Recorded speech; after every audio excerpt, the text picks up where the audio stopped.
Right now, artificial intelligence is managing over $500 billion of investments, not in some distant future, right now, today. And the results? AI-powered funds are outperforming 71% of human fund managers. This isn't science fiction. This is happening in your brokerage account right now, whether you know it or not. The question isn't whether AI will change investing. It already has. The question is, are you using it to your advantage, or is it being used against you? In the next few minutes, I'm going to show you exactly how AI is reshaping the investment landscape, which tools are actually worth using, and the one critical mistake you need to avoid. Let's start with what's already here. Robo-advisors like Wealthfront and Betterment now manage over $500 billion combined. That's up from basically zero just 12 years ago. And they're not just parking your money somewhere. They're using machine learning algorithms to constantly rebalance your portfolio, harvest tax losses, and optimize your asset allocation 24 hours a day, 7 days a week. Things that used to require a financial advisor charging 1% of your assets per year. These platforms do it for 0.25%. And for most investors, especially those under 40, the results are comparable, sometimes better.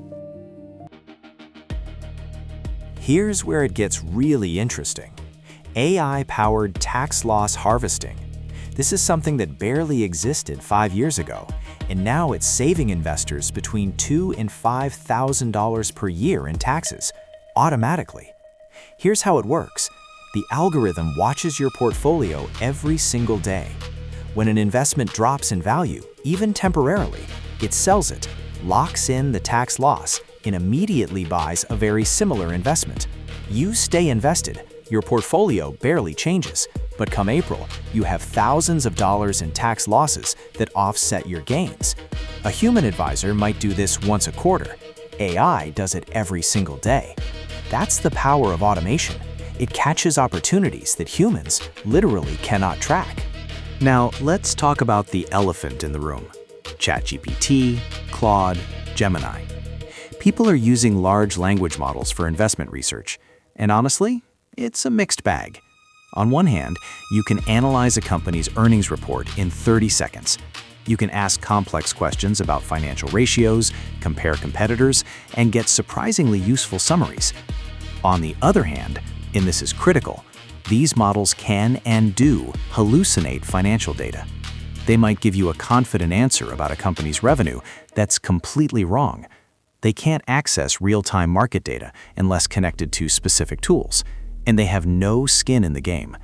The SEC has actually started investigating cases where investors made decisions based on AI-generated financial analysis that turned out to be fabricated. So here's the rule. Use AI for research and learning. Never use it as your sole decision maker.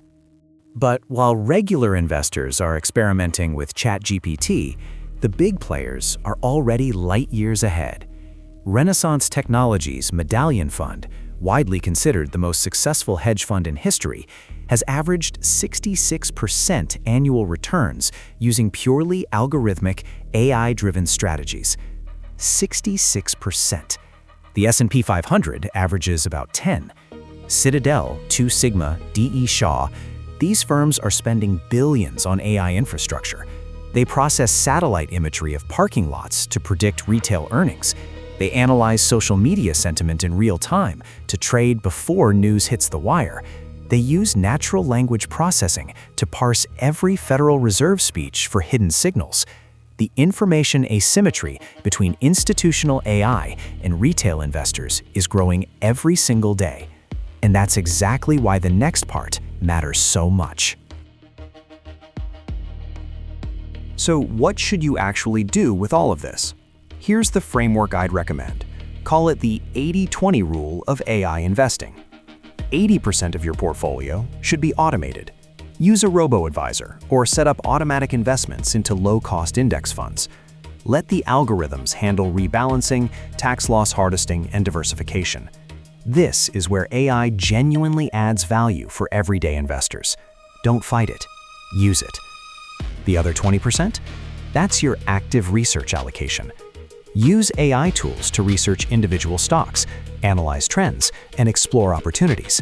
But every decision you make in this 20% should be verified by multiple sources, not just AI. Read the actual financial statements, check the actual numbers. Think for yourself. The AI does the heavy lifting. You make the strategic calls. That's the sweet spot. Here's the bottom line. AI isn't going to replace investors. It's going to replace investors who refuse to use it. The tools are here. Many of them are free or nearly free. The question is whether you're going to use them or let them be used against you. Start small. Open a robo-advisor account this week. Set up automatic investing. Use AI to research one company you've been curious about. The technology isn't perfect, but it's getting better every single day. And the investors who learn to work alongside AI now, they're going to have an enormous advantage over the next decade. Don't wait. That's literally what trap number 3 is about. If you haven't watched today's main video, 5 middle-class traps that keep you broke, go watch it now. The link is in the description. Until next time, build wealth. Don't just earn a salary.